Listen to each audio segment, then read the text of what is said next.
Okay, right, lads and lasses, you know it's that time again. It's the true Mackem here.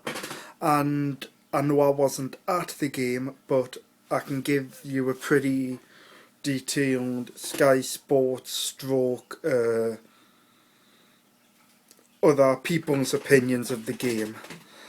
Let's start with Sunderland. Looked like we played 4-4-2, Barini on the left, Fletcher and Angelo up front. The attack, the really great attacking partnership of 5 goals this season, or at least 5 goals. I don't know, but still, that's not really good enough. And of course, Barini, we absolutely blew away Crystal Palace. Crystal Palace could have easily scored because Manone slipped, scuffed his pass to Ince, and he managed to claw back the ball after that. Barini had an overhead kick put over, just over the bar. Honestly, if I could got a live stream up, honestly, you would have, the amount of times you would have been going, ooh, yeah, man, like that. The amount of times I would have been jumping up and down, not because scrun that in frustration, because Fletcher, he doesn't have any confidence, man. Why do we keep playing him? Because it don't give them the confidence. It don't do this. It don't do that. It'll spark them into scoring. If you gave him that opportunity last season, he would have walloped it into the net. Although, if you gave him that last season when he was in the Eredivisie, he would have walloped that in.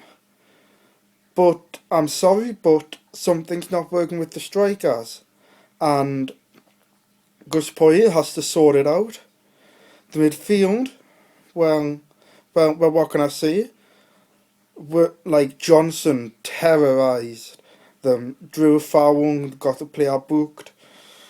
Johnson's starting to show what a player he is. And, well, the defence, it looked like we were really solid. We attacked from the first whistle to the last whistle. That's all I can really say.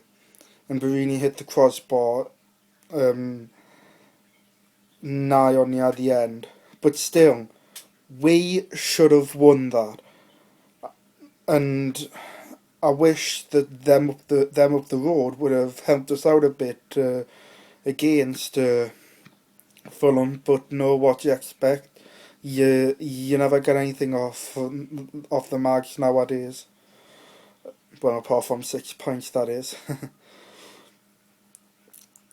Yeah, and as well, I seem to be getting a rather big influx of Geordies liking the page and leaving the comments. I've banned a few because this is for Sunderland fans, not you pathetic northeast scum. Nah, scum's about right, unfortunately.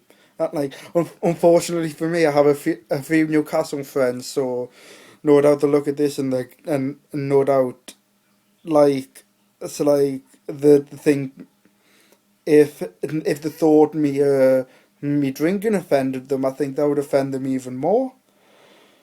But still, it's all in good faith. But this is for Sunderland fans. If you're not a Sunderland fan, don't bother. I know they like the page, and it's like, oh yeah, it's free likes and that. But then you get people who take the banter over the top and that and go, hey, we beat you 3-0, oh come fight me, I'm going to stab you and that. But I don't want to say that, stuff like that, you don't want to say that. But the main thing is, I think Fletcher and Antidor should be dropped. Get Wickham back, have him up there. I'm not sure who else I'd actually play. I'd switch Barini up front and have Giaccherini on the left. That's what we need to do. Freshen it up, change the team a bit, because it's not working, whatever Poy is doing. I'm sorry, but I'm not really getting on his back. But how many, you, I've already told you, but how many goals has Fletcher and Antidor scored? Put that with Wickham. I know it's a lower league and that. I know I'm keep repeating myself, but when will people actually listen? Bring Wickham back, Barini, Wickham, Giaccherini on the left, sorted. People who can score goals should be up front. Barini's not a left mid, he's a striker. Wickham is an out-and-out striker. Fletcher was an out-and-out striker. Antidor was an out-and-out striker, but it's not working for them. That's the problem we've got. We've got nobody to put the ball into the back of the net, bar Barini. We've got no strikers who can put the ball in the net then, because since we're technically classing Barini as a midfielder, then how on earth is this going to work? We might as well say here, relegate us please, because that's the way we're going. If when we looking back, if we get relegated, we'll be looking back saying, what if Fletcher took them chances? What if Antidor took these Fletchers? What if Wickham was there? What if I didn't pay me a 280 quid phone bill? What if we lost to Newcastle? That it's them things. You just take a step back and think, beating Newcastle kind of changed it, because we're doing well, we were doing crap, then we played Newcastle and won, and then started going a little bit up. Then it's going a bit iffy now, and we beat Newcastle and it's still going a bit iffy.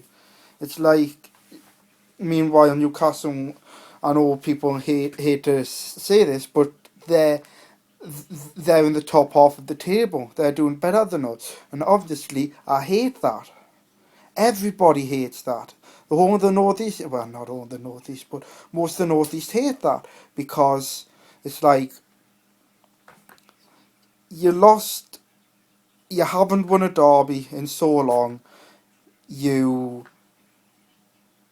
aren't in Europe, you haven't reached the cup final, you get beat by Fulham 1-0, well, it should have been 2-0, the ball crossed the line.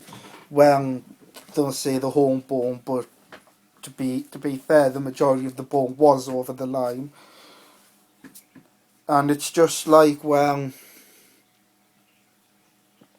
how can you say they're the best team in the Northeast just because the table says that they're in the top half? That's not what you go by. You look back. You don't say, oh well, they're in the top half. They've done this, they've done that. Sunderland, their rivals. Our team took 6 points off them. We got to the cup final. Yes, we got beat by Man City. Newcastle haven't been in a final since 2001 or something like that. That's a very, very long time for them people trying to count on their fingers. It's just absolutely ridiculous. Anyways, comment.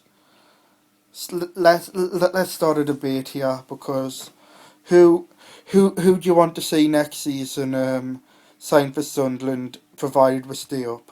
Because if we don't stay up, I doubt we're going to get anybody.